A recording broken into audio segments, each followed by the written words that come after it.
Hey guys, tonight we're stepping into a world that smells of cloves, camphor, and mystery. We're opening the door to a 17th century apothecary shop, a place that was part pharmacy, part laboratory, and part magic emporium. Imagine a room lined from floor to ceiling with hundreds of ornate ceramic jars, each bearing a cryptic Latin label. Dried herbs hang from the rafters, and strange curiosities like alligator skins and unicorn horns are at least. What the seller claimed was a unicorn horn adorned the walls. This was the front line of medicine, a world where science, superstition, and commerce all blended together in a fragrant and often lethal haze. Tonight's story is about what it was like to be the man behind the counter, the apothecary, a respected professional who people trusted with their lives. But what happens when a real crisis hits? A terrifying epidemic, and you're forced to confront the awful truth that your cures are useless. Let's be honest, you probably wouldn't have survived the medicine of the time, let alone the diseases. Imagine being prescribed a healthy dose of powdered Egyptian mummy, or a soothing plaster made of boiled pigeon dung. There were no clinical trials, no ingredient lists, and definitely no child-proof caps. So, before you get comfortable, take a moment to like the video and subscribe, but only if you genuinely enjoy what I do here. It's a quiet and simple way to support the channel. And while you're at it, I'd love to see where and when you're tuning in from. Go ahead and drop your city and local time in the comments. It's always a little fascinating to see our community of history lovers spread across the globe. Now, dim the lights, maybe turn on a fan for that soft background hum, and let's ease into tonight's journey together. Your world begins with the sound of a brass bell tinkling above your shop door.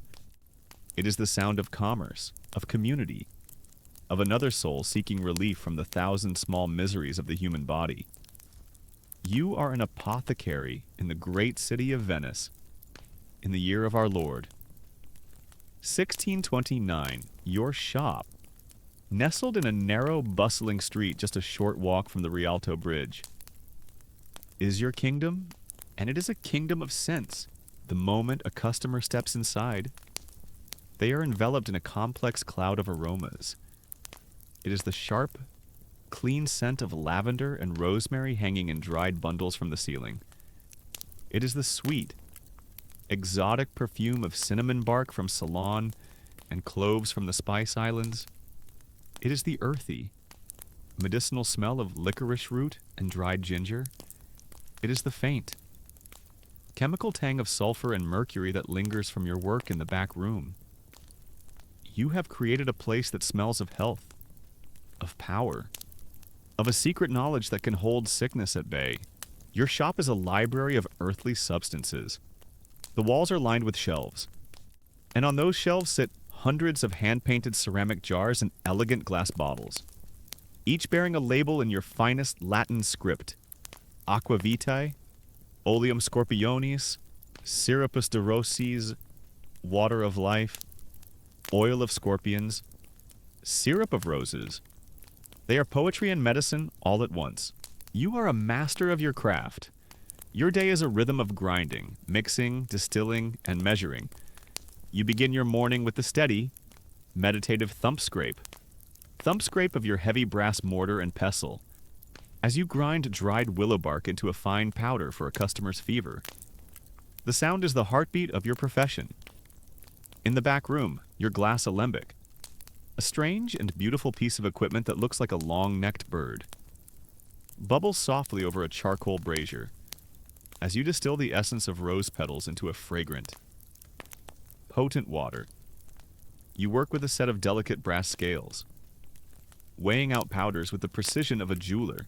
Your Bible is your pharmacopoeia, a great leather-bound book filled with the accumulated wisdom of the ancients of Galen, of Dioscorides, of Avicenna. It is a book of recipes, a catalog of the healing properties of every known plant, animal and mineral. Your entire practice is based on the elegant, logical, and almost entirely wrong theory of the four humors. This is the bedrock of all respectable medicine: the human body. as the great Galen taught, is governed by four fluids, or humer's blood: phlegm, yellow bile, and black bile. Each corresponds to an element and a quality. Blood is air, hot and moist. Phlegm is water, cold and moist. Yellow bile is fire, hot and dry. And black bile is earth, cold and dry. Health is a state of perfect balance between these four humors. All sickness, every single ailment from a common cold to the deepest melancholy, is simply an imbalance. A cough is an excess of phlegm. A fever is an excess of yellow bile. Your job as an apothecary is to restore that delicate balance. You are a fine-tuner of the human body. If a patient is suffering from a hot disease, you provide a cold remedy. It is a logical, ordered, and beautiful system. And it gives you a profound sense of confidence in your work. Your customers come to you for everything. An apothecary in the 17th century is not just a pharmacist. You are a trusted grocer of exotic goods, a chemist, a perfumer, and a confidant. A servant from a wealthy household comes in, his list in hand. He is here to buy spices for his master's kitchen pepper from India, nutmeg from Banda. But his main purchase is a large cone of refined sugar, a hugely expensive luxury imported from the New World, a sign of his master's wealth and status. A young woman, a gondolier's daughter, comes to you, her eyes red from weeping. She has been spurned by a lover, she asks in a shy whisper. If you have a potion to mend a broken heart, or perhaps one to make him love her again, you sigh inwardly. You are a man of science, but you are also a man of business. You mix for her a small, fragrant vial of rosewater, violet essence, and a pinch of cinnamon. You tell her it will help to soothe her passions. You know it is nonsense, but it smells lovely, and the belief that it might work is sometimes a cure in itself. A good placebo is often your most effective product. A wealthy merchant's wife, a matron draped in silk and smelling of expensive perfume, arrives with her maid.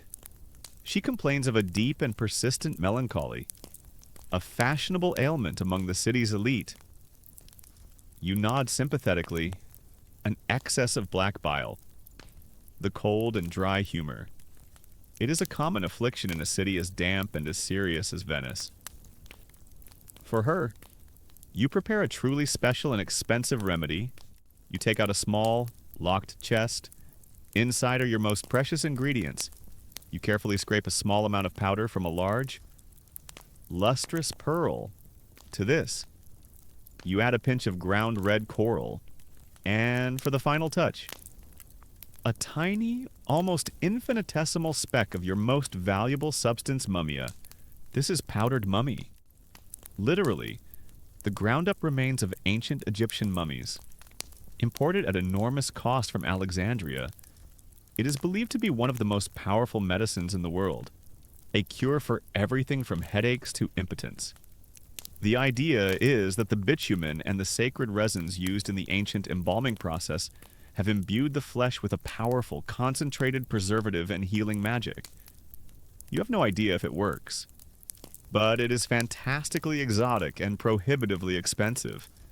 And for a wealthy client suffering from melancholy, those are its most important therapeutic properties.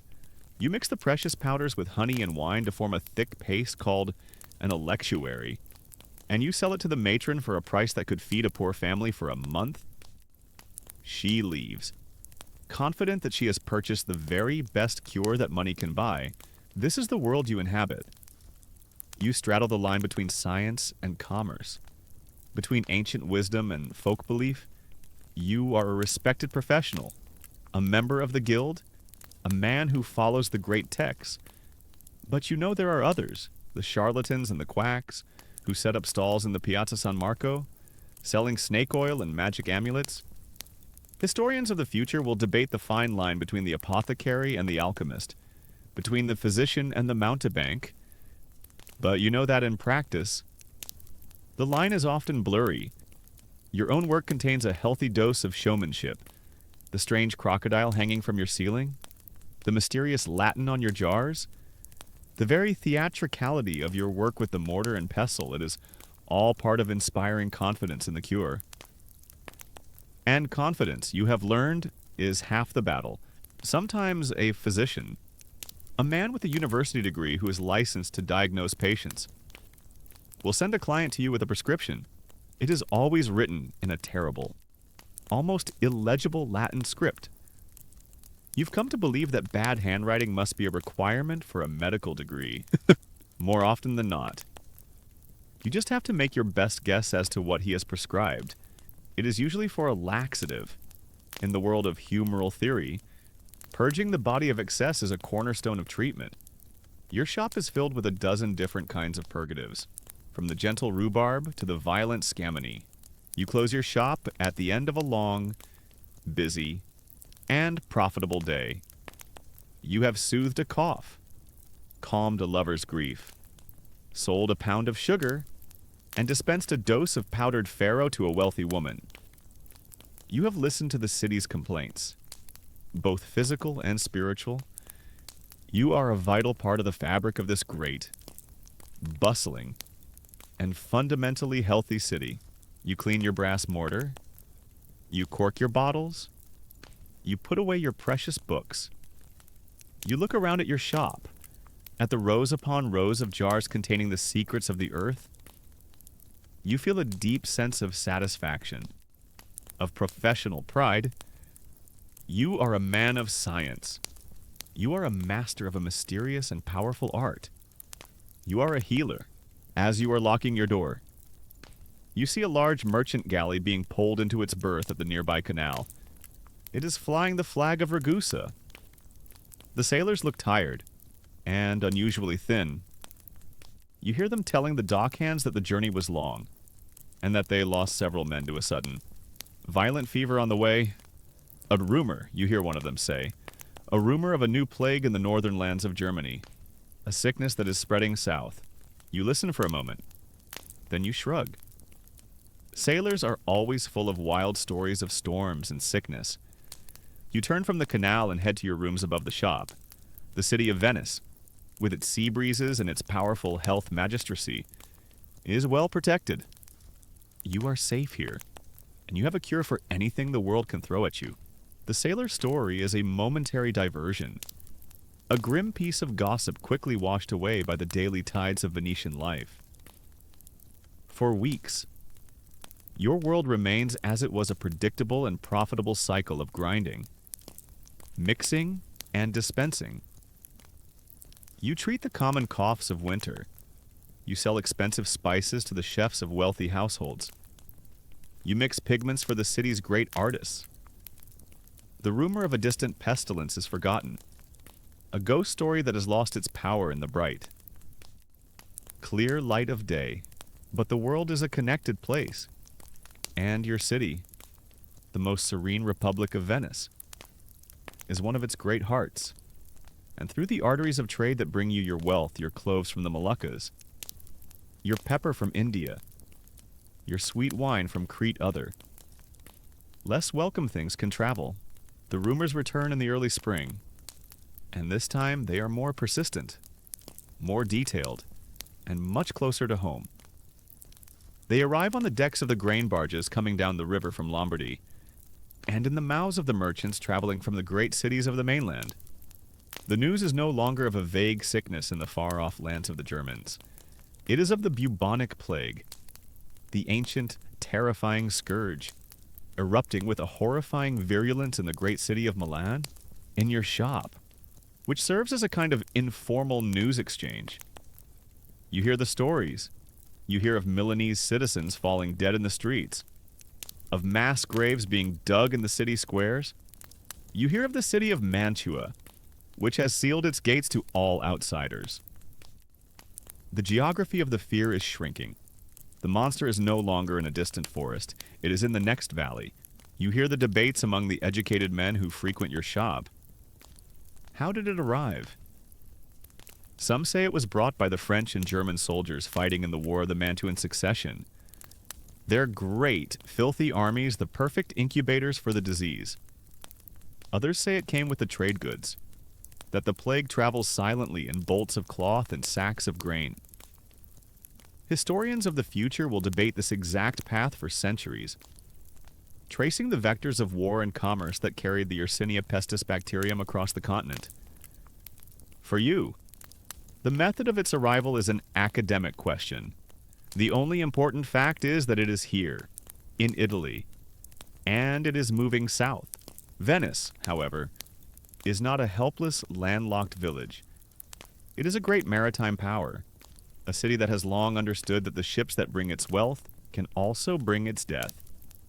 The city's government, the Signoria, springs into action, led by the most sophisticated public health institution in the 17th century world, the Magistrato alla Sanità.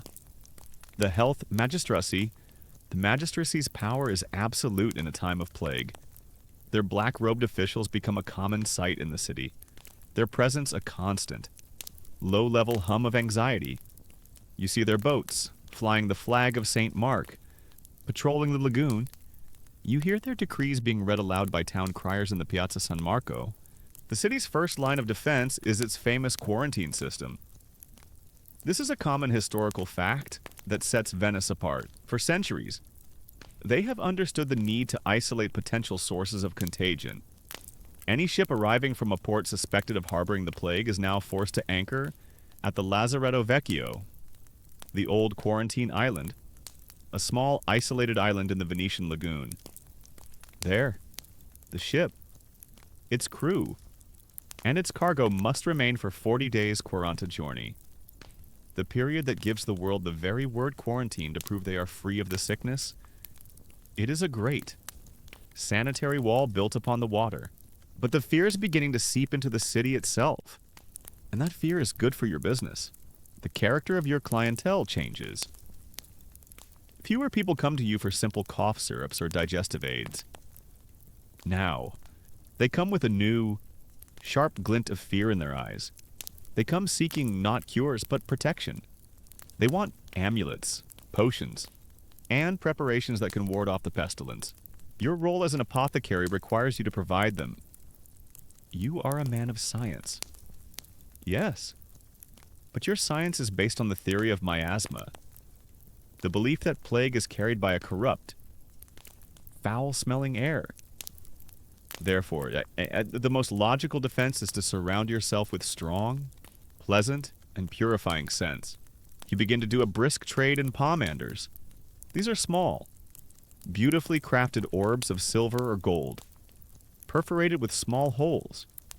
You fill them with a potent, expensive mixture of aromatic substances, ambergris, a waxy, fragrant substance from the belly of a whale, musk, from the gland of a musk deer, and a paste of cloves, cinnamon, and storax resin. The wealthy citizens of Venice now walk the streets holding these precious objects to their noses. A personal, portable air filter against the invisible poison in the air.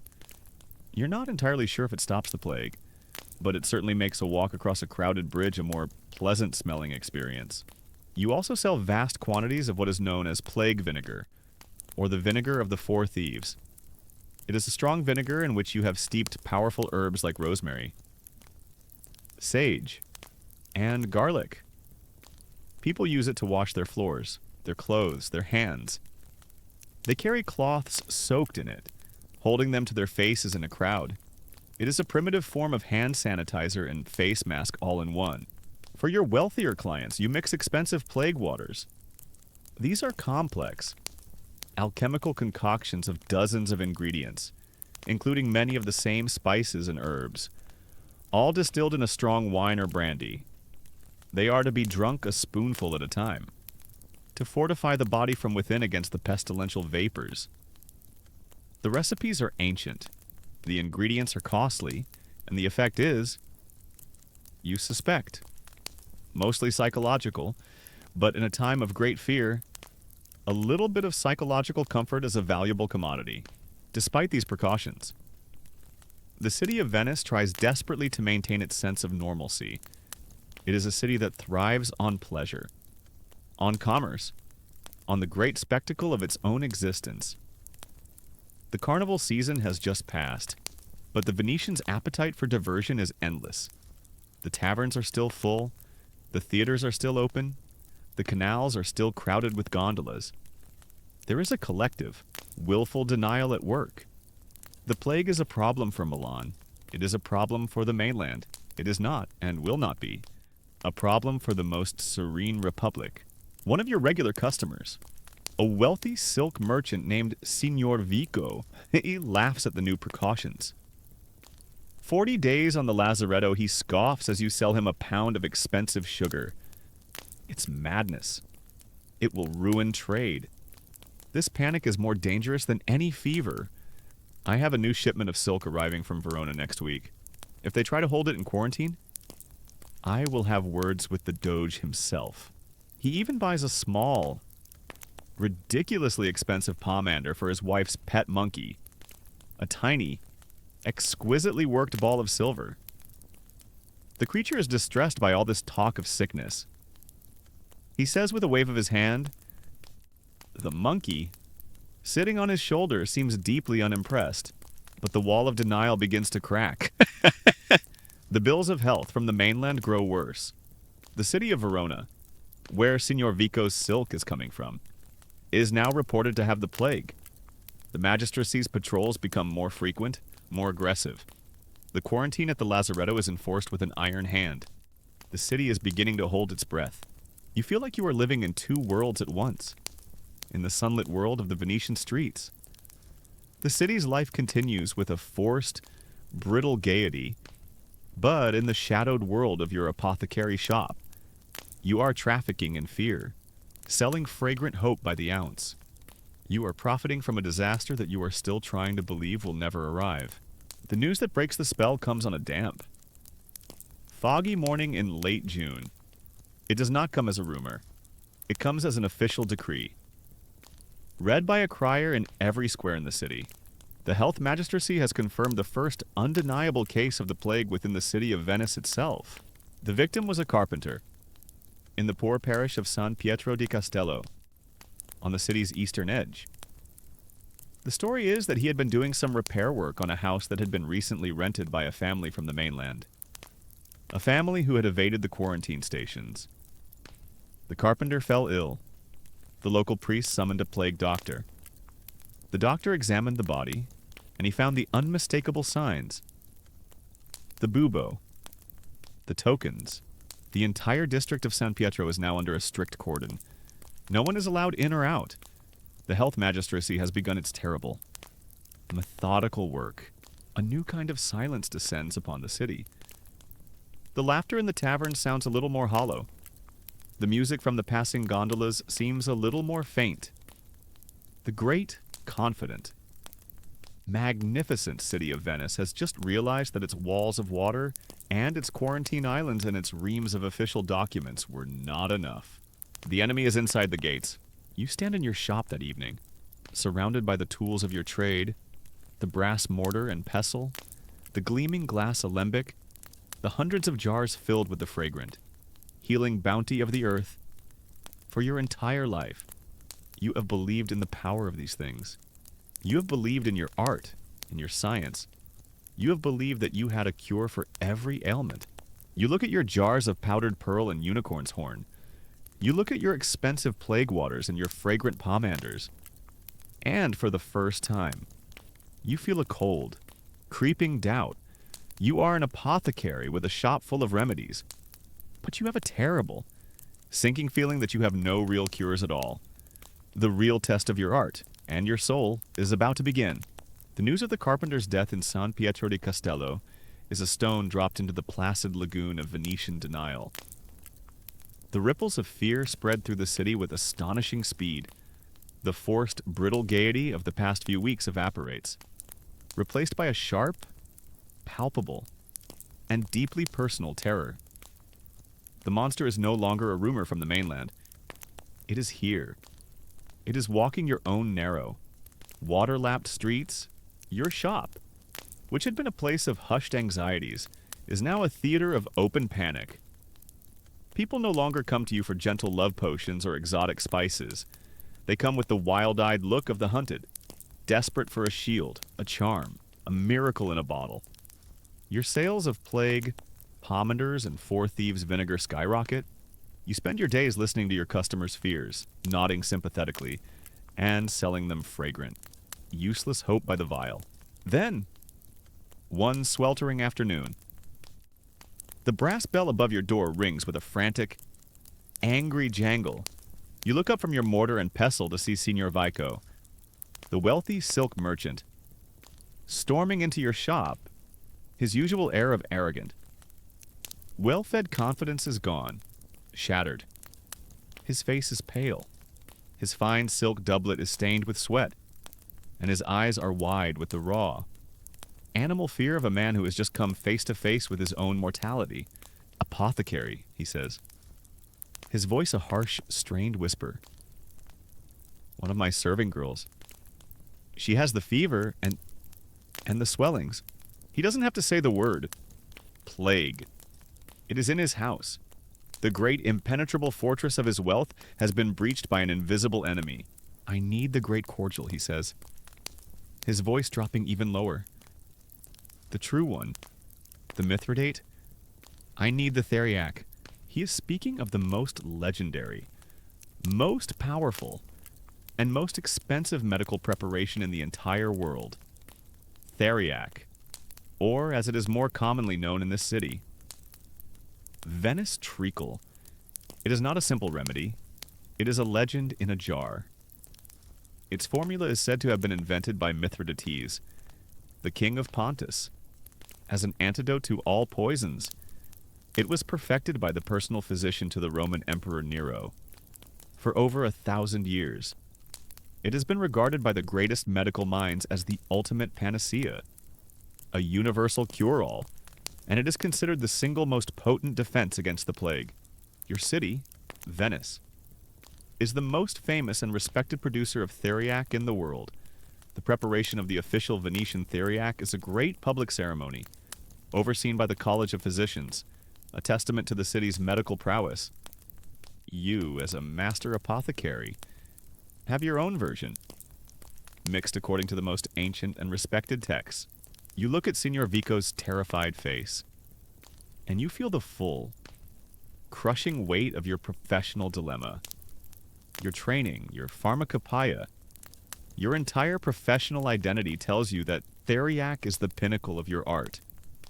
It is the weapon you are meant to deploy in this very war.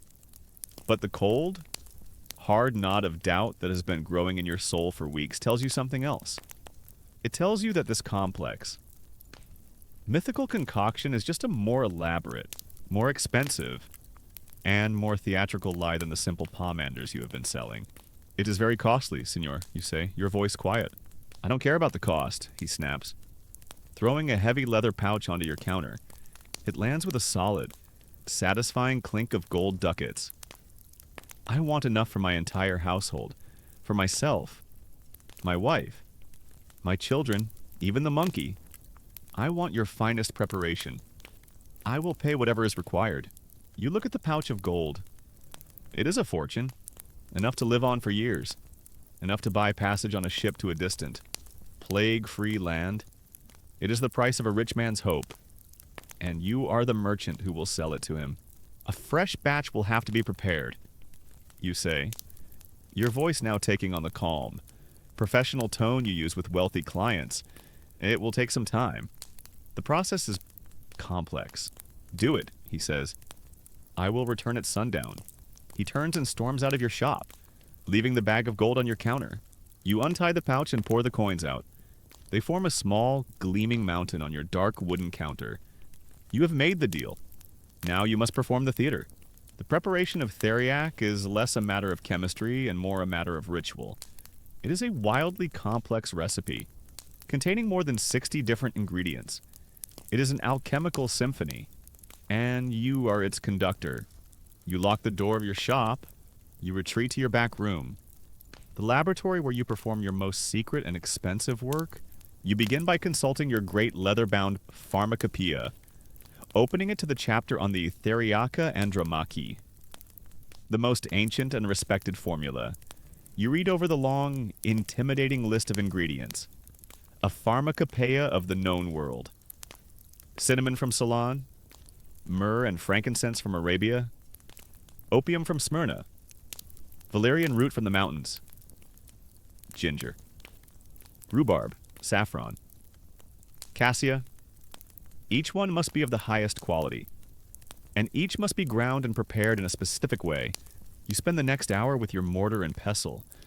The rhythmic thump scrape a steady beat against the rising panic in the city outside. You grind the fragrant spices, the bitter roots, the precious resins, reducing them all to fine. Uniform powders. Then comes the most important, most famous, and most bizarre ingredient of all. The ingredient that was believed to give the theriac its legendary power as an antidote to all poisons, the flesh of vipers. You go to a large, sealed ceramic jar in the corner of your laboratory. From it, you carefully extract the dried, leathery bodies of several large vipers, which you had purchased from a specialized snake hunter last spring. The preparation of the vipers is a precise and guarded art. The snakes must be caught after they have shed their skins, but before they have mated. They are then skinned and gutted, and their flesh is boiled with dill and other herbs. After being cooked, the flesh is pounded into a dry, stringy paste. It is this paste that you now take and begin to grind into a fine powder in your mortar. You are grinding up the very essence of poison, believing that it will create a cure. It is a strange, homeopathic magic. A belief that, like cures, you combine the viper powder with the other 60-some ingredients. You mix them with a fine, dark honey until the entire concoction becomes a thick, black, sticky paste with a smell that is at once spicy, medicinal, sweet, and faintly reptilian. It is the legendary Venice treacle. As you work, your mind is a turmoil. You are performing the sacred rites of your profession. You are following the wisdom of the ancients. You are creating the most powerful medicine known to man. And you are profoundly, utterly convinced that it will do nothing. You think about the nature of a cure. Is it the substance itself? Or is it the belief in the substance theriac is powerful because it is ancient? Because it is complex? Because it is famous? And above all, because it is breathtakingly expensive?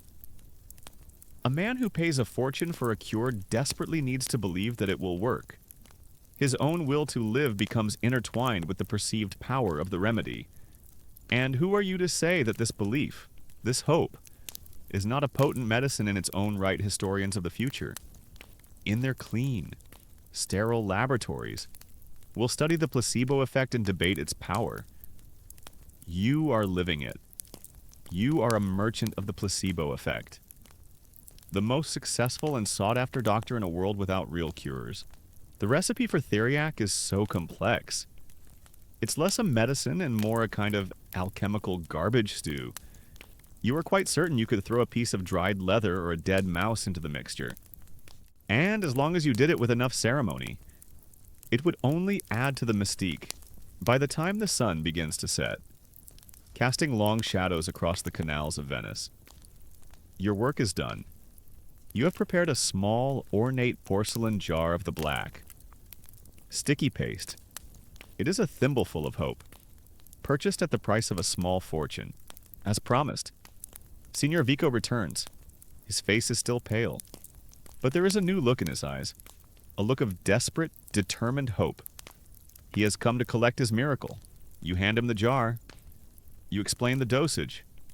A piece the size of a bean, dissolved in wine, to be taken each morning as a preventative.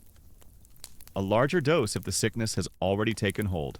He takes the jar from you as if it were a holy relic. He does not even ask the price. He simply gestures to the pouch of gold ducats still sitting on your counter. Is it enough? He asks.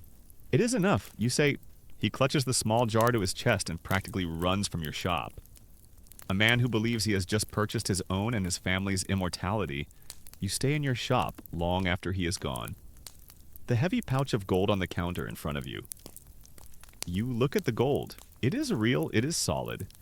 It can buy you food, wine, passage on a ship, and then you think of the small jar of black paste you have just dispensed.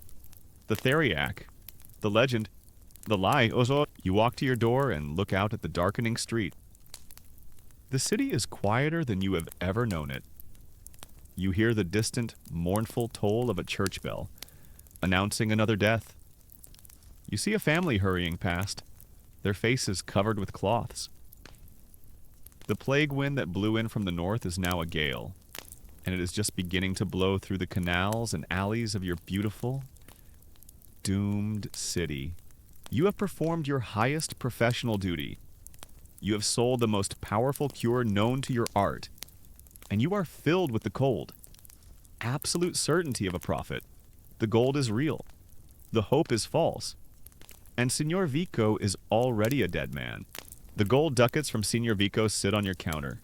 A small, heavy pile of sunshine that feels cold to the touch. They are a down payment on a new kind of business. A business you never wanted to be in, the business of mortal terror. In the days that follow, the city of Venice transforms. The single confirmed case of plague is like a crack in a great dam. At first, it is a trickle. You hear of a few more deaths in the San Pietro district. The health magistracy cordons off the entire area, placing armed guards on the bridges, effectively turning an entire neighborhood into a prison island. But it is too late. The sickness is already loose. It begins to appear in other parishes. A dock worker near the Arsenale, a weaver's family in Cannaregio, a glassblower from the island of Murano. The cases multiply, then multiply again. The trickle becomes a flood, and the flood is directed at your door, your apothecary shop. Once a place of calm and considered consultation, becomes a fortress besieged by the terrified from the moment you unbar your door in the morning until you lock it late at night. A constant stream of people crowds your small space. They are rich and poor, nobles and servants, merchants and gondoliers. They all have the same wild, pleading look in their eyes. They all want the same thing. They want a miracle, and they believe you keep them in your jars. Your life changes from the careful, meticulous art of the apothecary to the frantic, exhausting labor of mass production. Your back room, once a quiet laboratory for careful distillations, becomes a factory for false hope. You brew your four thieves' vinegar not in small glass flasks, but in great earthenware vats. The sharp, pungent smell of vinegar and herbs becoming a permanent part of the air you breathe. You mix your plague waters by the gallon, the expensive wine base replaced by a cheaper, harsher vintage. The delicate balance of spices now a crude, hasty mixture. The demand is too great for quality control. You hire 2 assistants, young boys who are desperate for work, to do the grinding and bottling. The gentle, meditative rhythm of your mortar and pestle is replaced by a constant, frantic pounding. The sound of your shop, desperately trying to keep up with the city's bottomless appetite for reassurance. You become a master of marketing, tailoring your useless remedies to the depth of your customers' pockets. For the poor, you sell small cloth bags filled with cheap, strong-smelling herbs like rosemary and wormwood, tied with a string to be worn around the neck. You sell them for a few copper coins, and you try not to look into the eyes of the mothers who buy them for their children. For the middling sort, the artisans and the shopkeepers, you have the pomanders of pressed clay and spices, and the vials of plague vinegar. They buy them with their carefully saved silver, their hands trembling as they hand over the coins. And for the wealthy, for the senators and the merchants who still remain in the city, you have the true treasures of your trade. The theriac, the Venice treacle, is now your most sought-after product. You can barely keep it in stock, its price rising with every new toll of the church bells. One day, a nobleman, a member of the city's powerful Council of 10, comes to your shop under the cover of darkness, his face hidden by the deep shadow of his cloak. His son is sick, He does not want the theriac. He has already tried it, and he wants something rarer, something more powerful. He wants a bezoar stone. You have one. It is one of the greatest treasures of your collection. An object you have owned for years and never expected to sell. It is a small, ugly, grayish stone, about the size of a pigeon's egg. A bezoar is a gallstone, a calcification found in the stomach of a particular Persian goat. And in the strange, mystical science of your time, it is believed to be a universal antidote. It is said that if you scrape a small amount of the stone into a glass of wine and give it to a poisoned or plague-stricken man, it will draw the sickness out of him. It is a legend, a myth, and its power is directly proportional to its rarity. You sell the small, ugly stone to the nobleman for a price that could buy a small palazzo on the Grand Canal. He takes it and vanishes into the night, leaving you with a bag of gold so heavy it makes your arm ache to lift it. And so you become a rich man. The gold and silver pile up in your strong box under the floorboards. You eat well. You drink the finest wine. And you are consumed by a guilt so profound it feels like its own kind of sickness. You are not a healer. You are a predator, a scavenger, feeding on the fear and desperation of your fellow citizens. This is the grim economic reality of a plague. It is a great, devastating tide that washes away lives and fortunes. But for a few, for the men in the right professions, the apothecaries who sell the useless cures, the notaries who draft the wills of the dying, the priests who are paid handsomely for funeral masses, the gondoliers who are given fortunes to row people to the quarantine islands. It is an opportunity. It is a morbid and massive transfer of wealth. A chaotic redistribution of the city's riches from the dying to the living.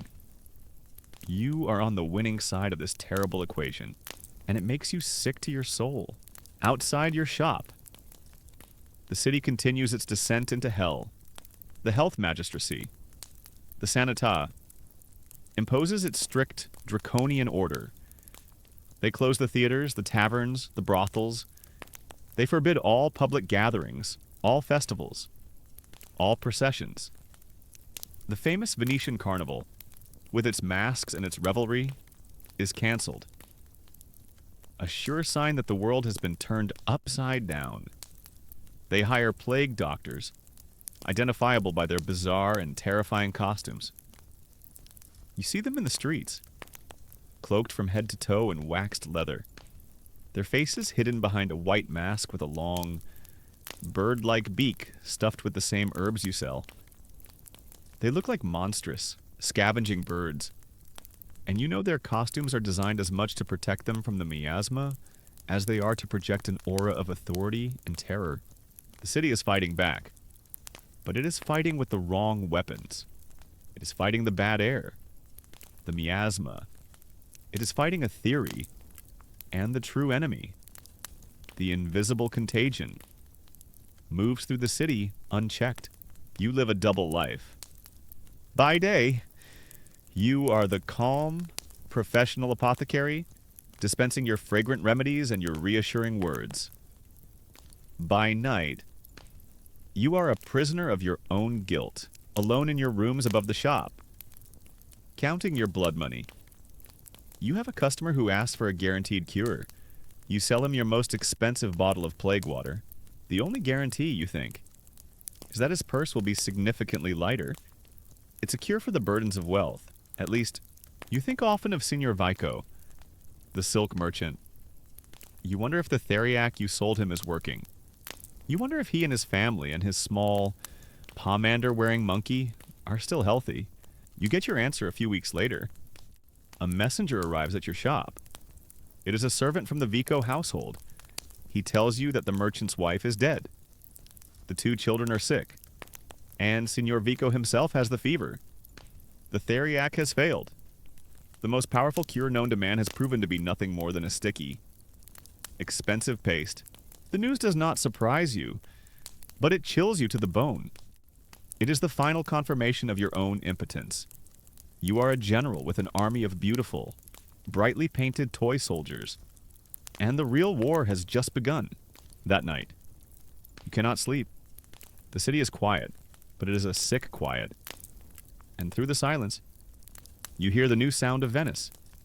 It is the sound of the church bells, tolling for the dead. At first, it is one bell, from a nearby parish.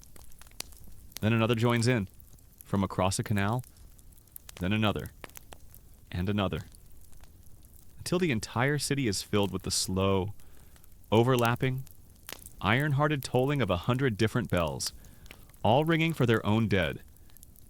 It is a constant, city-wide funeral dirge. You look out your window. The canals are dark and still, but then you see a long, flat barge glide silently past. It is not carrying merchandise. It is piled high with the lumpy, shrouded forms of the dead. It is a municipal dead cart, a floating hearse, on its way to one of the burial islands. You turn from the window and you look at the strong box where you keep your gold. You are one of the richest men you have ever known, and you have never felt so poor. You are the florist at the world's largest funeral, and business is booming. The city of Venice is now a kingdom of fear, and the church bells are its court musicians. They're constant. Overlapping tolling is the new soundtrack of your life, a relentless reminder of the pestilence's grim and steady progress. Your shop is no longer a place of healing. It is a fortress of desperation. A place where people come to trade their gold for a few more days of hope. However false, you are a rich man, and you are a fraud, and you are so profoundly tired that the two facts have started to blur together. Just as you begin to think that the city's descent into chaos can go no further, a new figure of authority appears on the streets. He is a terrifying and instantly iconic creature, a specter that will be forever associated with this time of plague.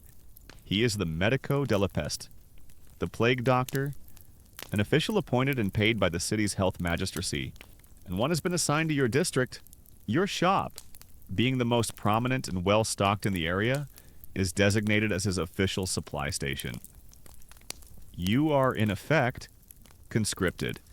You are no longer just a private merchant of cures. You are now an official partner in the state's response to the disaster. Your first meeting with him is a moment you will never forget. The bell above your door jingles, and a figure steps inside that seems to have walked directly out of a nightmare. He is tall and completely covered from head to toe. He wears a long, heavy coat of dark, waxed leather that reaches his ankles. He has thick leather gloves, high boots, and a wide-brimmed black hat that signifies him as a doctor. But it is his face, or his lack of one, that freezes the blood in your veins. He wears a mask, a smooth, white, and disturbingly impersonal facade. And from this mask protrudes a long, curved, bird-like beak, nearly half a foot long, with two small, round glass eyepieces through which he peers at the world. He looks like a monstrous, man-sized wading bird, a silent, predatory god of death. He carries a long, wooden wand, not unlike your own old searcher's wand from another lifetime, which he uses to point at things, to keep the world at a safe distance.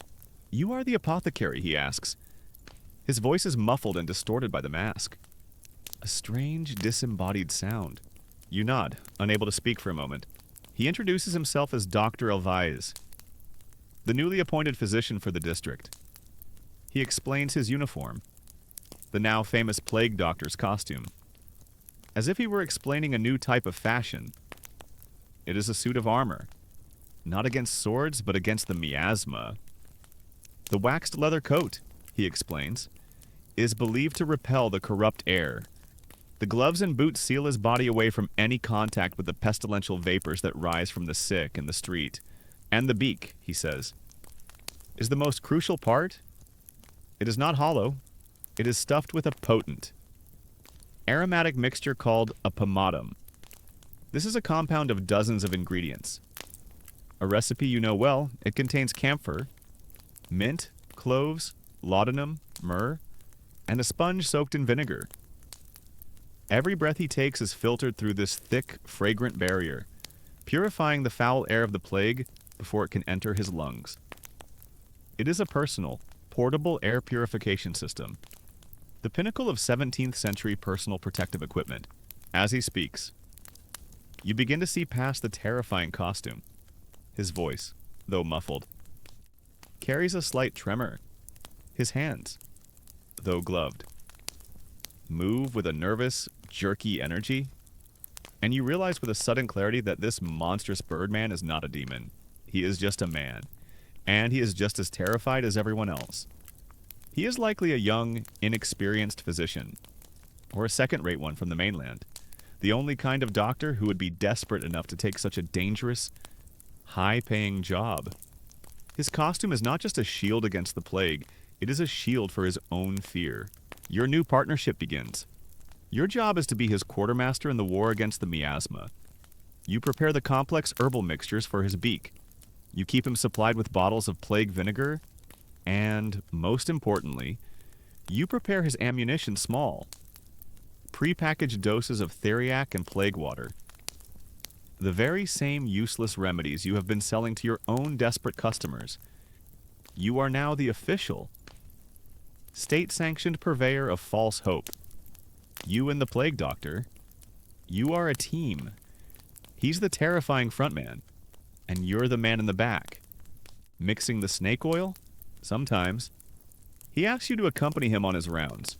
You are the local expert, and your presence as a respected apothecary lends a certain credibility to his visits. Together, you make a strange pair, walking through the narrow Venetian alleys the great, black-clad bird of death. And you, the quiet, somber merchant of remedies. You enter a house where a whole family is sick. Dr. Alvice does not touch the patients.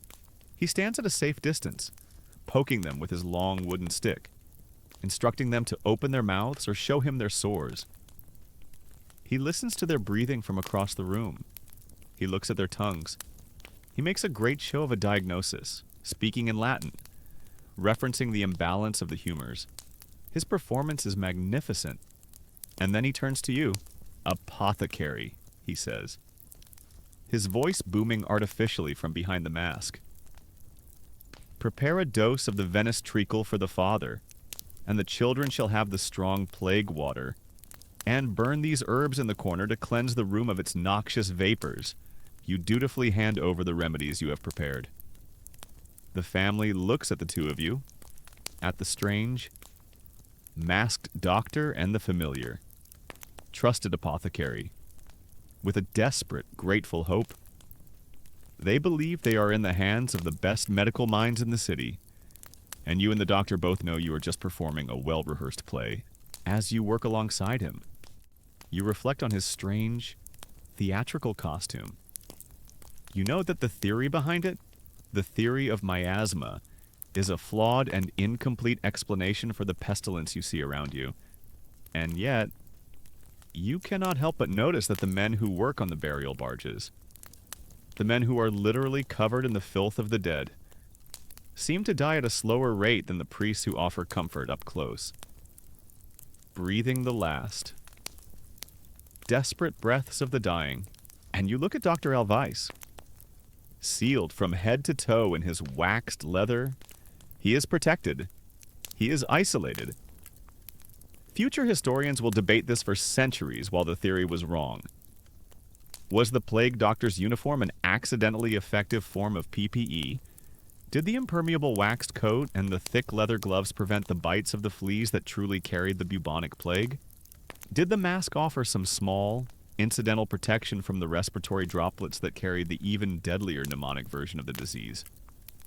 You do not know the answers. You only know that in a city where everyone is dying. The man in the ridiculous bird costume is still alive. The weeks drag on. The plague worsens. Your partnership with Dr. Alvice becomes a grim, daily routine. You mix, he prescribes. You package, he dispenses.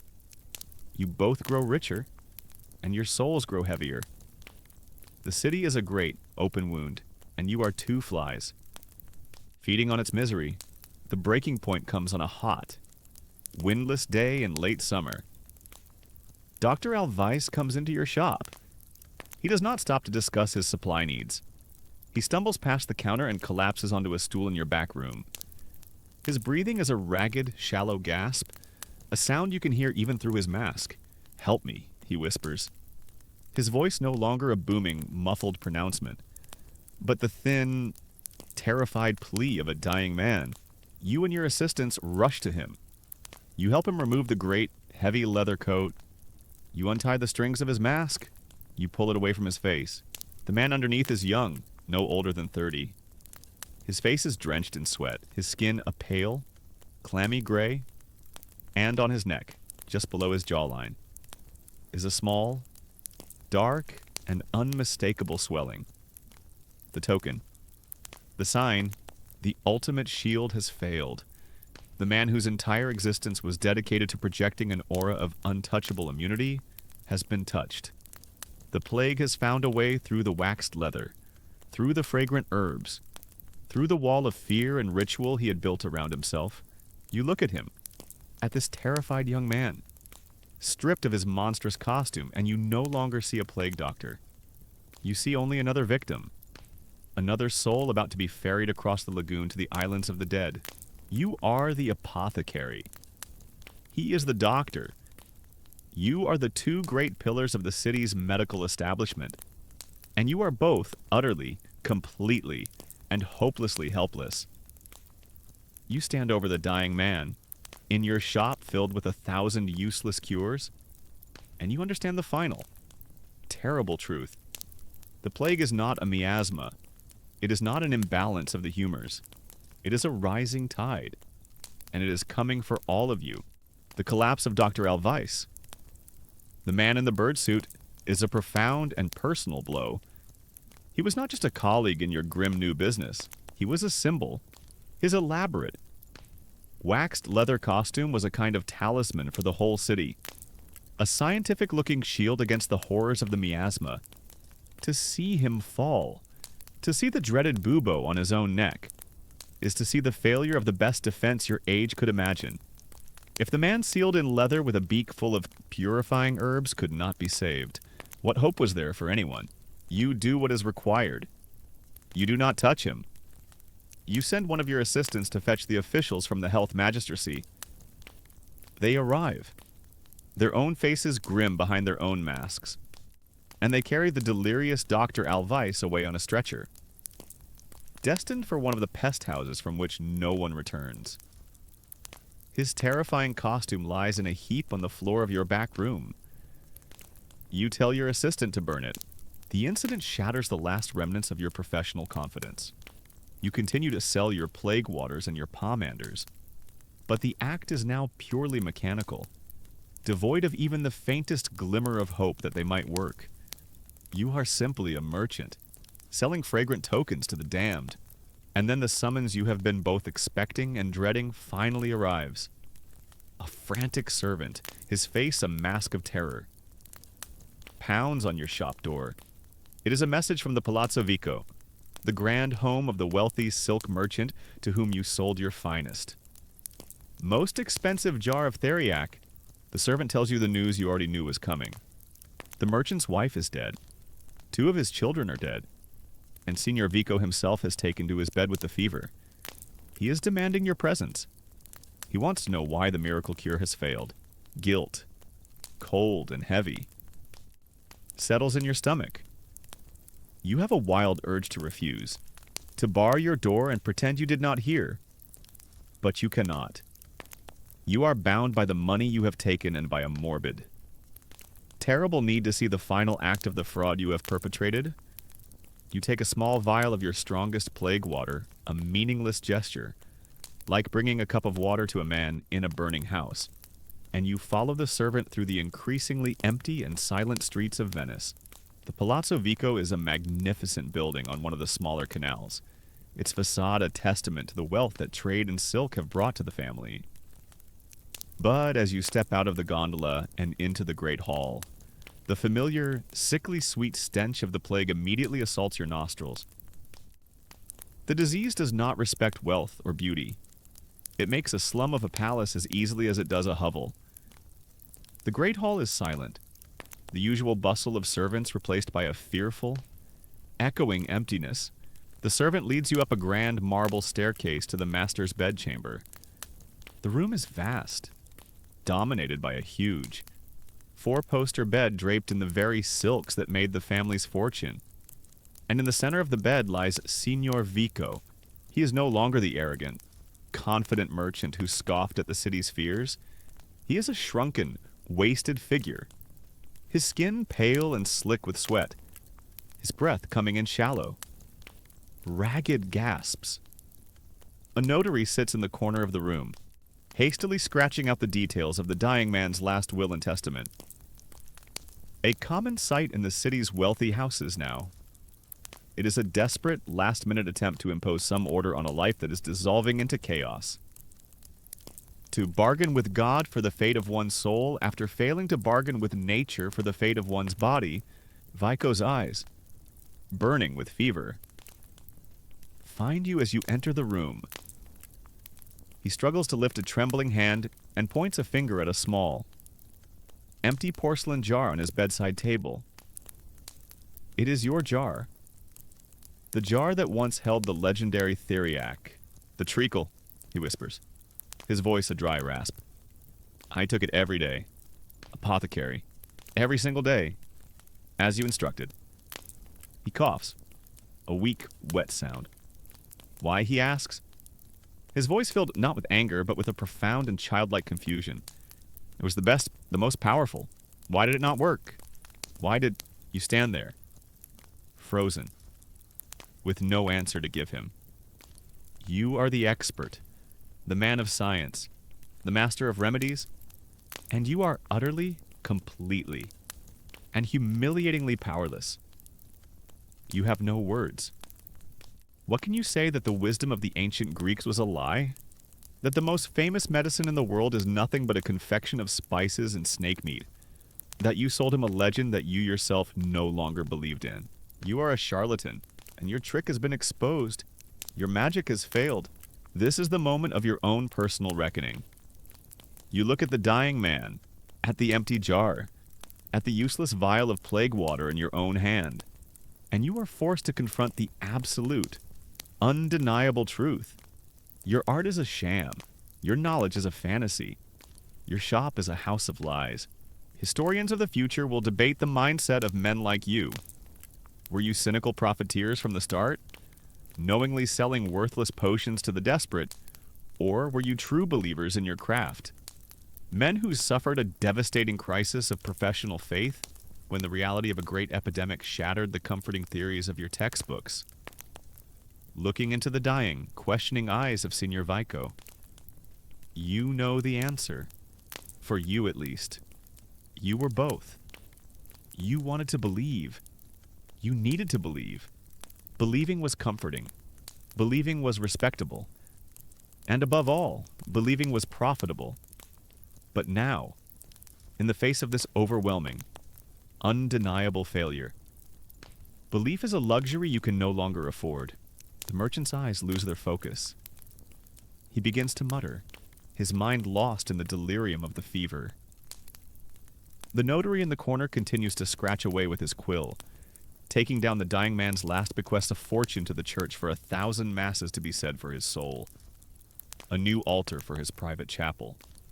A final, desperate attempt to bribe the last remaining authority figure. Signor Vico dies before the sun sets. His death is not peaceful. It is an ugly, agonizing struggle. You do nothing but stand there and bear witness. A silent monument to the failure of your own profession. Later, you watch from a window as the official plague bearers from the magistracy arrive. There is no fine coffin, no solemn funeral procession through the canals. They wrap his body in a simple linen sheet, sprinkle it with lime to kill the stench, and carry him out of his own magnificent palazzo like a sack of refuse. He is loaded onto the dead barge, just another anonymous corpse on its way to an unmarked grave on one of the plague islands. His great wealth bought him a jar of the world's most famous medicine, but it could not buy him a dignified end. You walk back to your shop through the dying city. The setting sun paints the waters of the canals the color of blood. The bells of the city are tolling, a constant, overlapping dirge. You think about the Vico family monkey. You wonder if the tiny silver pomander you sold for it had worked. The thought is so absurd, so hysterically bleak, that a dry, harsh laugh escapes your lips. It is the first time you have laughed in weeks. It is the sound of a man who has reached the very bottom of despair. You arrive at your shop and bar the door. You are finally alone. You are surrounded by your life's work. The hundreds of jars, filled with their fragrant powders and oils. The great books, filled with their ancient, useless wisdom. The strong box under your floorboards, filled with the gold of dead men. You have become the city's most successful apothecary, and its most spectacular failure. You walk to the great, leather-bound pharmacopoeia that rests on a lectern in the center of your shop. It is the source of your knowledge, the foundation of your art. You have always treated it with a kind of religious reverence. You place your hands on its cover for a long moment. You stand there, in the fragrant, silent darkness of your shop. Then, with a sudden, violent gesture, you slam the book shut. The sound is like a gunshot in the quiet room. It is the sound of a door being closed forever. The sound of an entire worldview collapsing. You are an apothecary, a man of science, a healer, but you no longer believe in your own cures. Your art is dead. Your knowledge is a lie. And you have no idea what you will do now. Alone in your shop of ghosts. As the city outside continues to die, the death of Signor Vico, and the spectacular failure of the legendary Theriac to save him, is the final, crushing blow to your professional soul. The foundation of your art has crumbled. The great book of your knowledge is a liar. And you, the respected apothecary, are the city's most successful and most fraudulent merchant of death. The next morning, for the first time in your adult life, you do not unbar your shop door. The tinkling brass bell remains silent. You are closed for business. You cannot, you will not, sell another dose of false hope.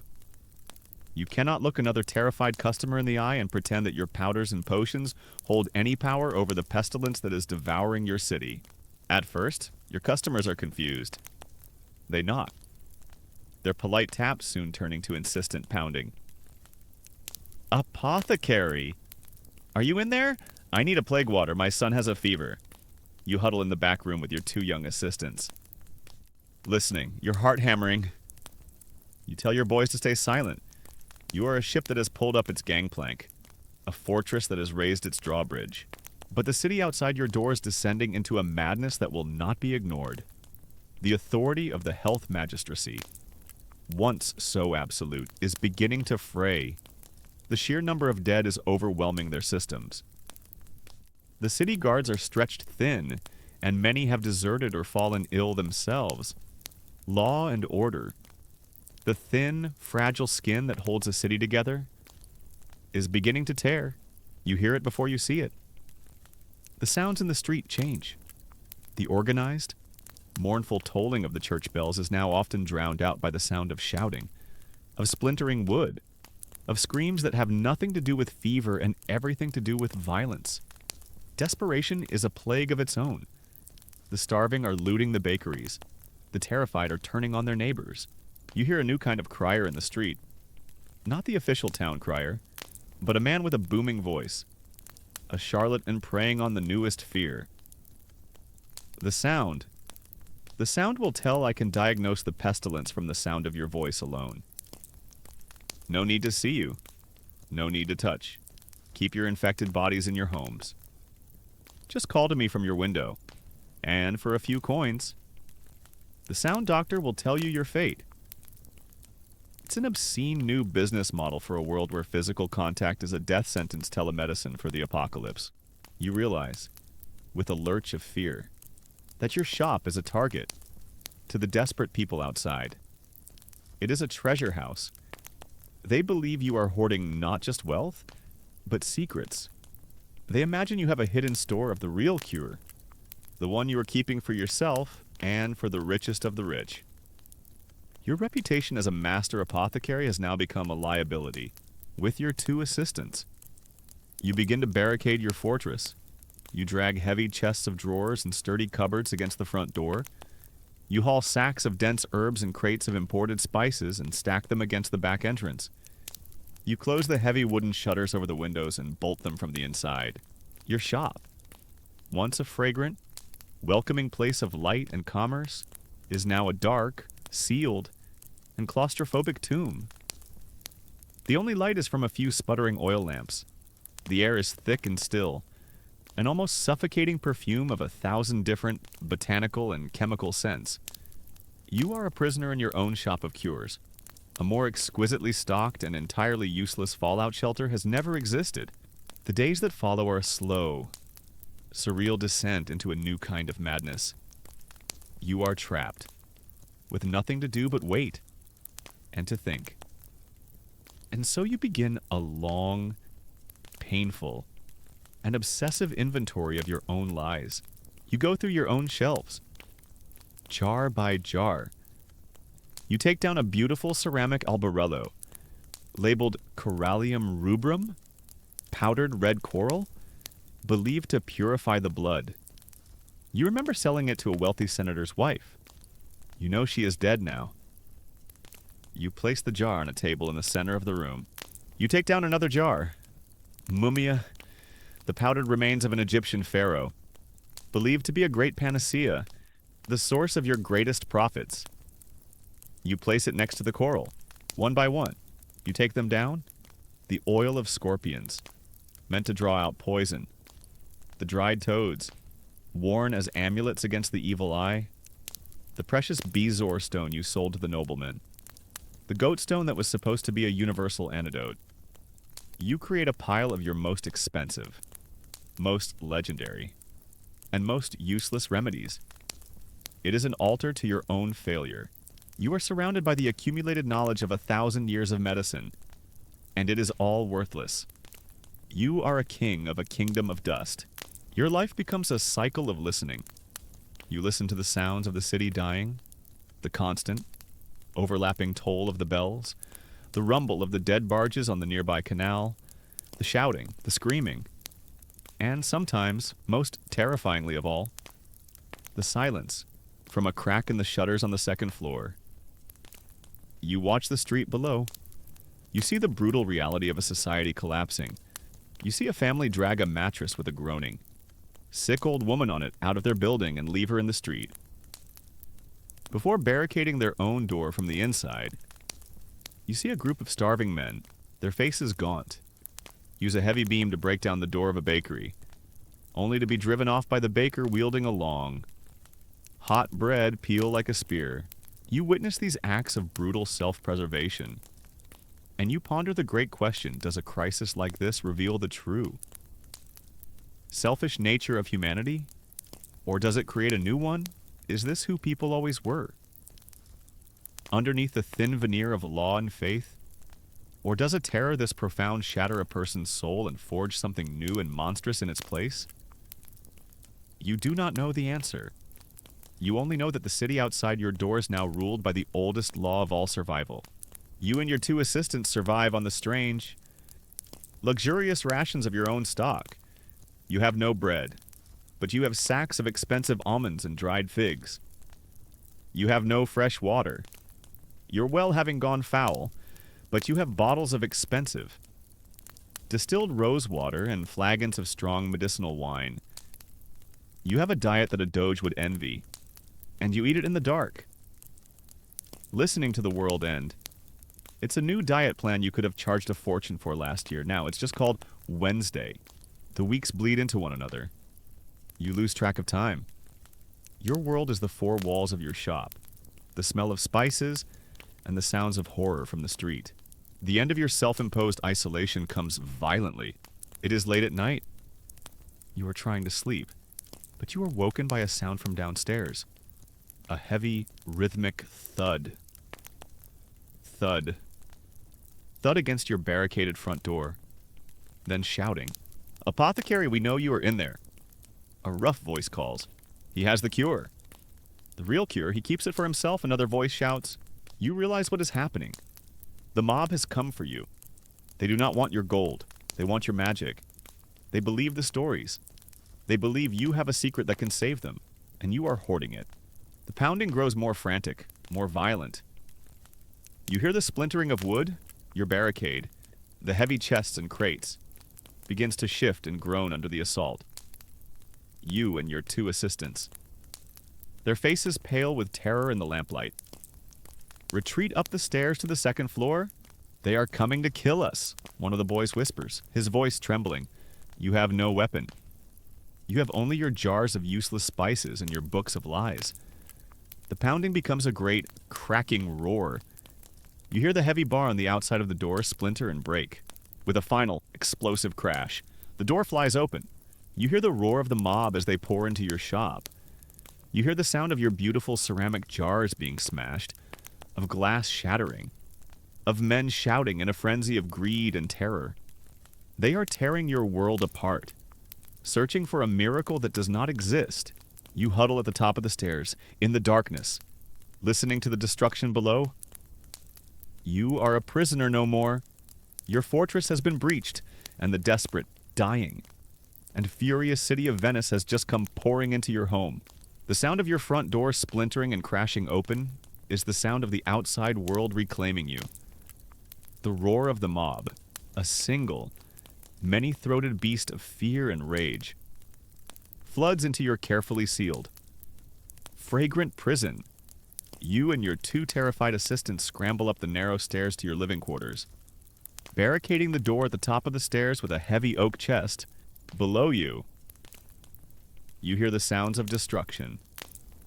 The satisfying, musical crash of your beautiful ceramic apothecary jars being swept from the shelves. The splintering of wooden cabinets. The roar of the mob as they find your strongbox and pry it open. Their shouts of triumph as they discover the gold and silver you have earned from their own dying neighbors. They are searching for a secret cure, a mythical panacea you have been hoarding. But when they do not find one, they settle for your money.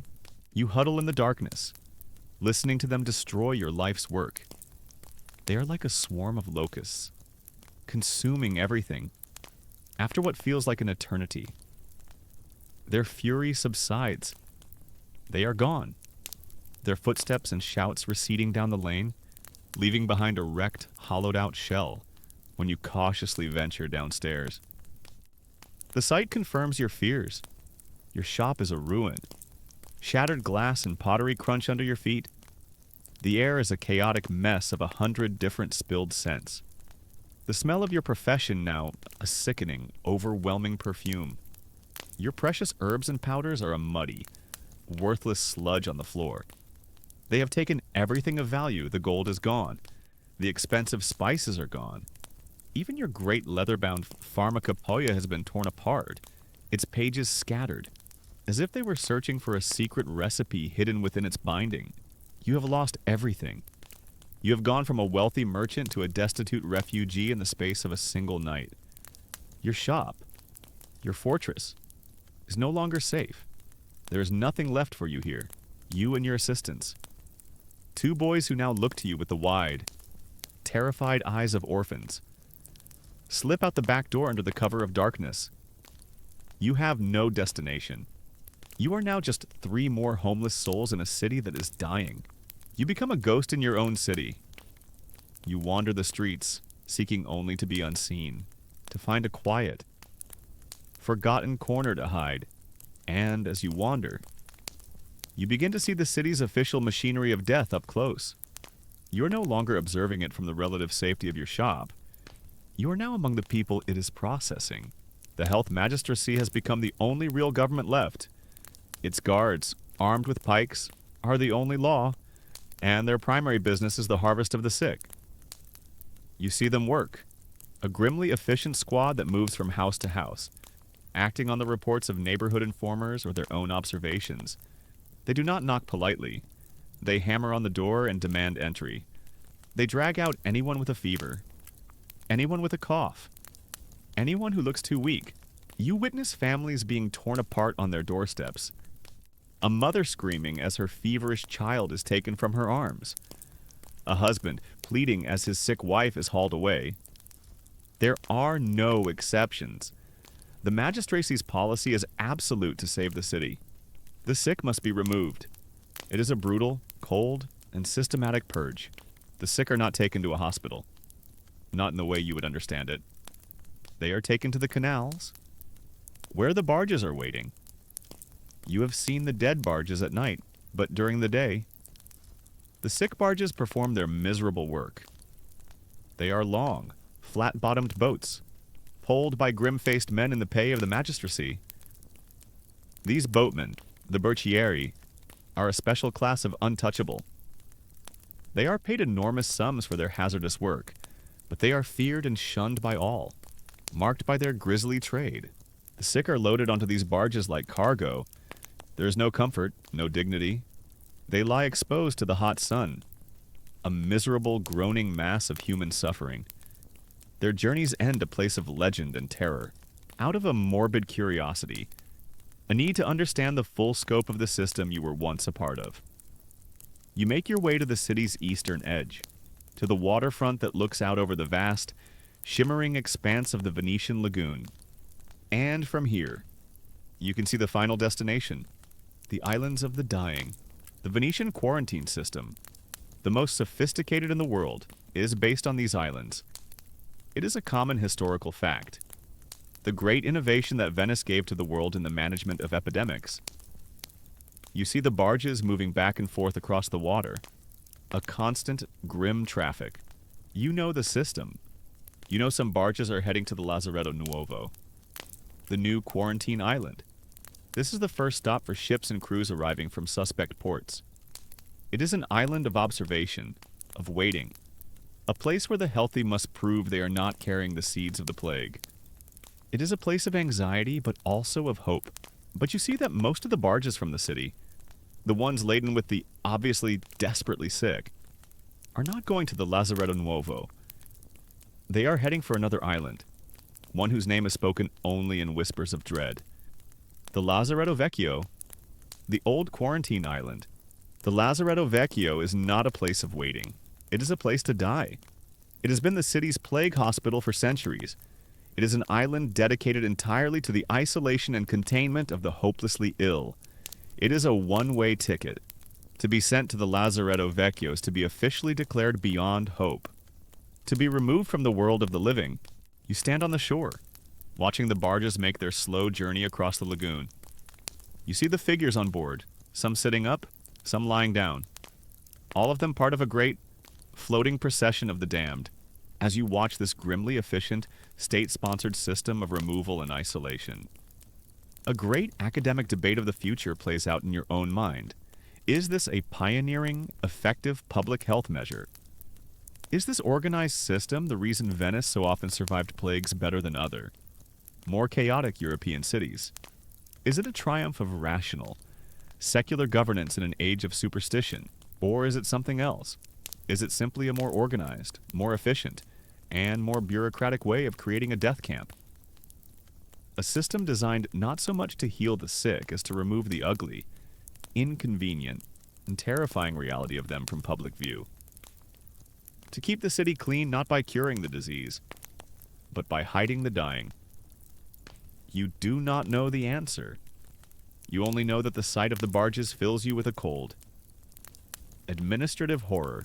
You and your two assistants find shelter in a deserted fisherman's hut on one of the outer islands. A place where you can remain unseen and watch the grim traffic on the lagoon. You survive by catching fish and by making daring. Nighttime raids back into the deserted sections of the city to scavenge for food.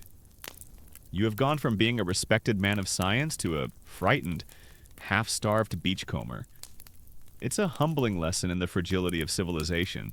Your days are spent watching the islands. You cannot hear the sounds, but you can see the smoke. A constant, thick, greasy smoke that rises from the Lazaretto Vecchio. It is not the smoke of cooking fires. It is the smoke of the great pits where the bodies of the dead, and all their contaminated bedding and clothes, are being burned. The island is a functioning crematorium, processing the city's dead with industrial efficiency. One evening, at sunset, You are watching the last barge of the day make its slow journey to the island. The water of the lagoon is a sheet of gold and pink. The sky is breathtakingly beautiful. And across this beautiful canvas, this black boat filled with human misery is being pulled towards an island of smoke and death. The beauty and the horror of the scene create a strange and terrible clarity in your mind. You think of your shop, of your theriac and your powdered pearls. You think of your pharmacopoeia with its ancient, confident assertions. You think of the plague doctor with his ridiculous, scientific-seeming costume. All of it was a lie, a theater of healing, a performance meant to convince both the patient and the practitioner that they had some control over a world of chaos. That, you realize, watching the barge disappear towards the smoking island. That is the truth.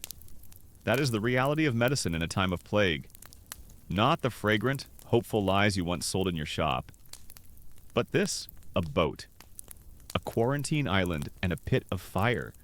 A system not of curing, but of cleansing. Not of healing, but of hiding. You are a man who once believed he held the secrets to life and health, and now you see that the only real medicine your great and powerful city can offer its dying citizens is a one-way trip to an island of ashes. The destruction of your shop is a kind of liberation. You have been freed from your fragrant prison, from your role as the city's most respected and wealthiest fraud, but you have been liberated into a world of chaos, a refugee in your own dying city. You and your two young assistants, whom you now feel a profound and fatherly responsibility for, are adrift. You find your way to the outer edges of Venice, to the sparse, marshy islands of the lagoon that are not yet plague islands, not yet official zones of death. You find a deserted fisherman's hut, a hovel of reeds and driftwood that is now your palace. From here, you watch the slow, inexorable process of your city's official response, the endless. Mournful processions of the sick barges to the lazaretti. You watch the columns of smoke rising from the islands. And you know you are watching Venice cremate its own children. The days in the fisherman's hut are long and empty. The initial terror of your escape gives way to a dull, listless despair. You are an apothecary with no apothecary shop. You are a healer with no remedies. You are a man whose entire life's work has been proven to be a lie. And you feel utterly, completely useless. The turning point comes not from a great event, but from a small, mundane misery. One of your assistants, the younger boy, falls ill. It is not the plague. It is a simple, common fever, brought on by bad water and poor nutrition, but his skin is hot to the touch. His head aches and he shivers uncontrollably. Your professional instincts, buried under layers of guilt and disillusionment, stir faintly. You must do something, but you have nothing. Your powdered pearls are a muddy sludge on your shop floor. Your theriac has been stolen and consumed by the mob. Your great pharmacopoeia is a pile of scattered, ruined pages, all the complex, expensive, and legendary tools of your trade are gone. Desperate to provide some kind of comfort, you leave the hut and you begin to walk the small, marshy island. You are not searching for anything in particular. You are just looking, and for the first time, you are looking not with the eyes of a learned apothecary who trusts only the ancient texts, but with the eyes of a simple man. You are looking at the weeds, the reeds, the common, unremarkable plants growing at your feet. You come across a patch of chamomile, its small, daisy-like flowers nodding in the sea breeze. Your grandmother, a simple countrywoman, used to make a tea from these flowers to calm a troubled stomach, or to help a child sleep. You, the educated man who studied Galen and Latin, had always dismissed such things as peasant superstition. But what has your great learning accomplished? It led you to sell powdered mummies to dying men. You pick a handful of the chamomile flowers. Further on, near a small grove of stunted trees, you see a familiar plant, lungwort. Its leaves are broad and spotted with white, bearing a faint resemblance to a diseased human lung. You remember the old doctrine of signatures? The belief that God had marked each plant with a sign to indicate its purpose. This belief was a cornerstone of herbal lore. You once accepted it without question. Now, it seems like a childish, poetic fantasy. The world, you have learned, is not so neatly ordered, not so full of obvious clues. You leave the lungwort where it is. You are done with magic, and then you find it. Growing near the edge of the brackish water is a small stand of willow trees, their long, slender leaves rustling in the wind, and a piece of ancient, practical knowledge surfaces in your memory. A piece of folk wisdom far older than your printed books. Willow bark, the old healers, the village women, the quacks you once looked down upon, have known for centuries that chewing on the bark of a willow tree can ease pain and bring down a fever. You strip a handful of bark from one of the younger branches. You return to your hut. You boil the bark in water, creating a dark, incredibly bitter tea. It smells nothing like the fragrant, spicy plague waters you used to sell. It smells of bark and dirt and desperation. You cool the tea and give it to your sick assistant. He drinks it, grimacing at the taste, and then you wait. An hour later, the boy's shivering has subsided. His forehead, while still warm, has lost its raging, fiery heat. He tells you his headache is duller. He falls into a deep, peaceful sleep. It works. The realization is a quiet explosion in your mind. This simple, common, and free remedy, this bitter tea made from a waterside weed, has had a more direct and obvious therapeutic effect than any of your fantastically expensive and complex concoctions ever did. Your theriac, with its 60 ingredients, its viper's flesh, and its opium, failed to save Senor Vico, but a simple willow bark tea has eased the fever of a sick boy. You, the great apothecary, have just had your first real lesson in medicine. This small success sparks a quiet revolution within you. You have been obsessed with finding a cure for the great, incurable pestilence, in your pride and your ambition. You have ignored the power of providing simple comfort for the smaller, more manageable symptoms of all human suffering. You cannot stop the plague, but you can soothe a headache. You cannot save a man's life, but you can ease his fever and allow him to rest. This is a profound and humbling shift in your philosophy. You have been practicing the medicine of miracles, of dramatic, expensive interventions. You now begin to practice the medicine of compassion, of small, gentle comforts. You abandon your search for the grand cure, and you begin your search for the simple remedy. You become a student of your small island. You find lavender and chamomile and brew them into a calming tea for your other assistant, who is racked with anxiety and sleeplessness. You find the broad, soothing leaves of the dock plant, and you crush them to make a poultice for the insect bites that cover your skin. You are an apothecary without an apothecary shop, and you have never felt more like a true healer. Your new pharmacopoeia is not a great leather book filled with Latin. It is the windswept, marshy ground beneath your feet. Your new remedies are not impressive. They are not exotic, and they are certainly not profitable. But they are real, and they work.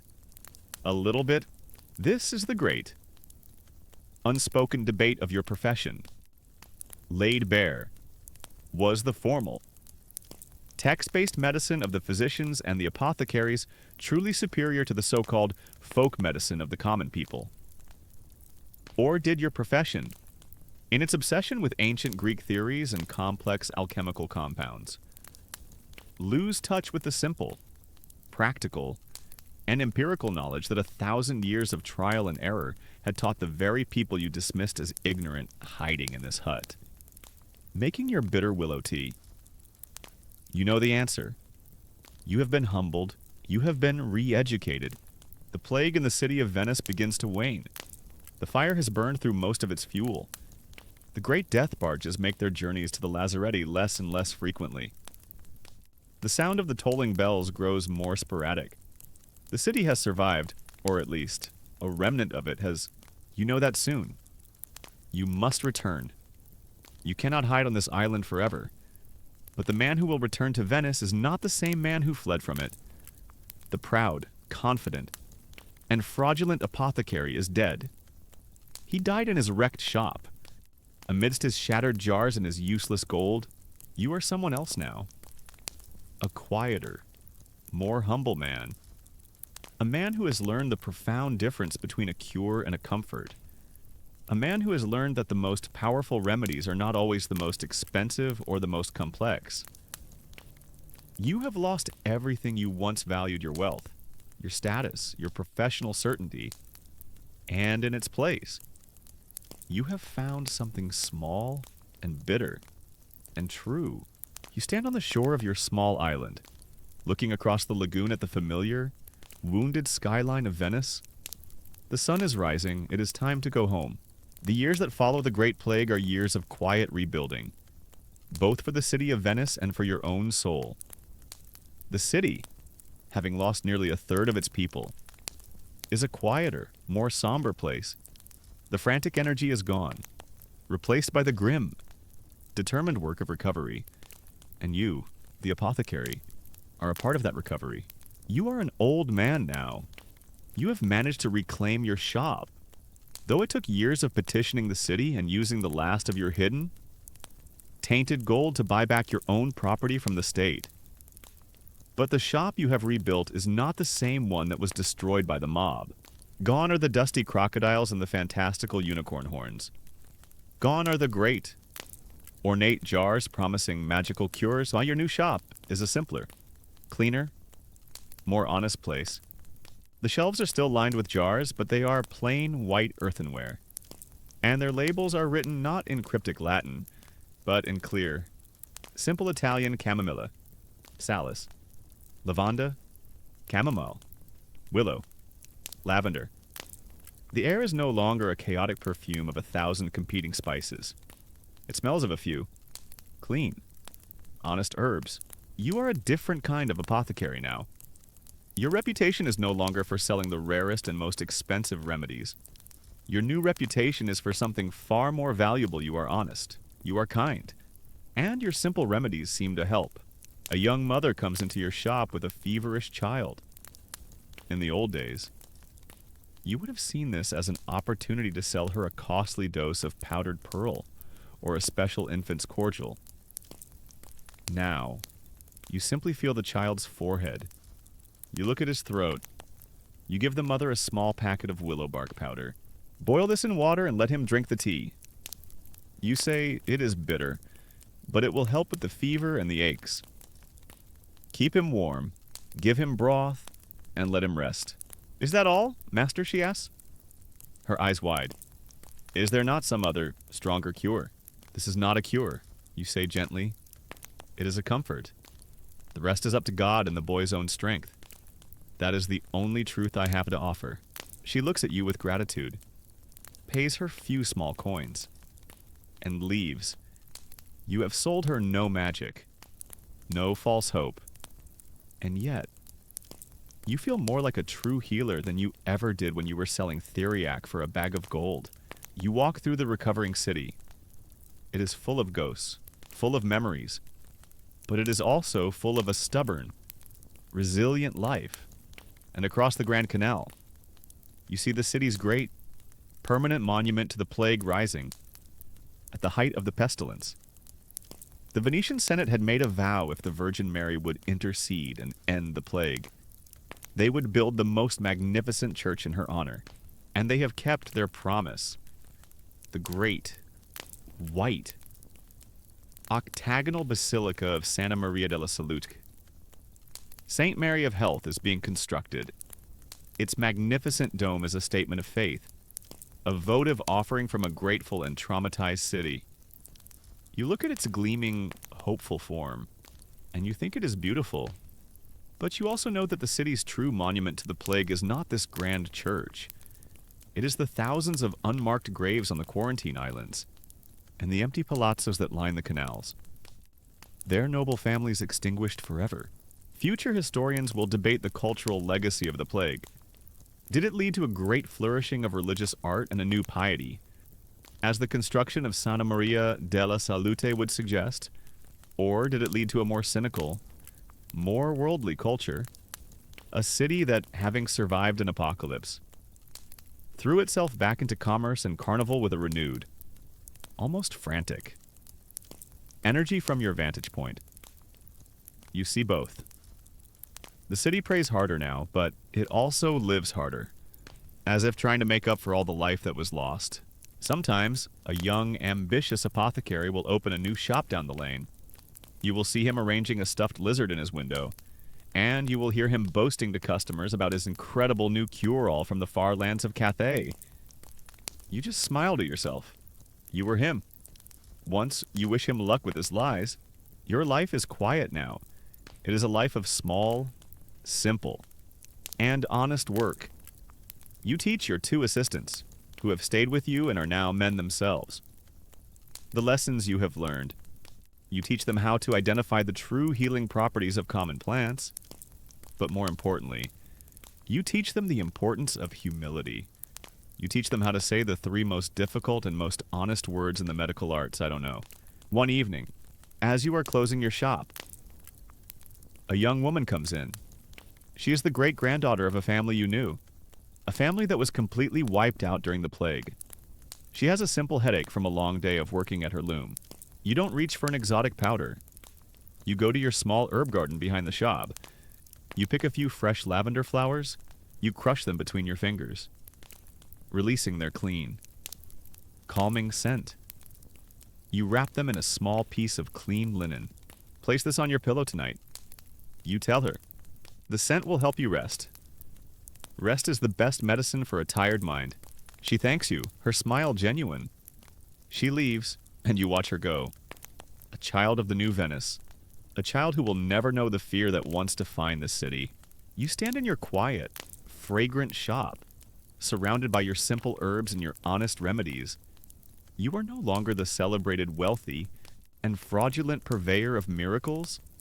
You are just the neighborhood apothecary, a man who offers a bitter tea for a fever, a soothing balm for a burn, a kind word for a troubled heart. You have finally learned the great, humbling lesson of your life. The apothecary's true art is not the science of the cure. It is the gentle, human practice of offering comfort, and in a world filled with so much pain. You have come to realize that comfort is its own kind of miracle. The old apothecary cleans his mortar and pestle with a soft cloth. The day's work is done. The last customer is gone. The scent of lavender and chamomile hangs gently in the quiet air of his shop. He bars the door, not against a mob, but against the cares of the day, and makes his way slowly to his rooms, to a simple meal and a well-earned rest.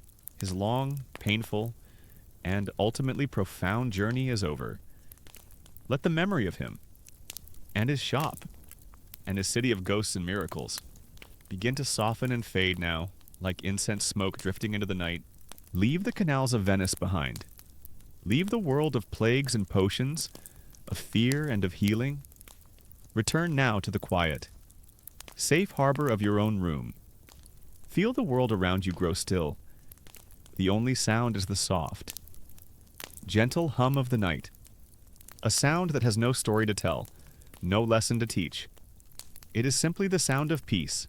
Your own breathing is a slow, easy tide, pulling you away from the shores of the waking world. With each breath, feel your body grow heavier, your muscles releasing their hold on the day. Feel your mind grow quiet, its busy thoughts slowing, softening, and dissolving into a gentle, formless haze. There are no more remedies to be mixed, no more fears to be faced. There is only the simple, healing comfort of this moment, of this stillness. The darkness behind your eyes is a warm, soft blanket. It is a place of absolute rest, a sanctuary from all cares. Allow yourself to sink into its embrace. Let it hold you. Let it soothe you. You are safe. You are drifting now, on a calm and silent sea, toward the deep and dreamless shores of sleep. There is nothing left to do. There is only rest.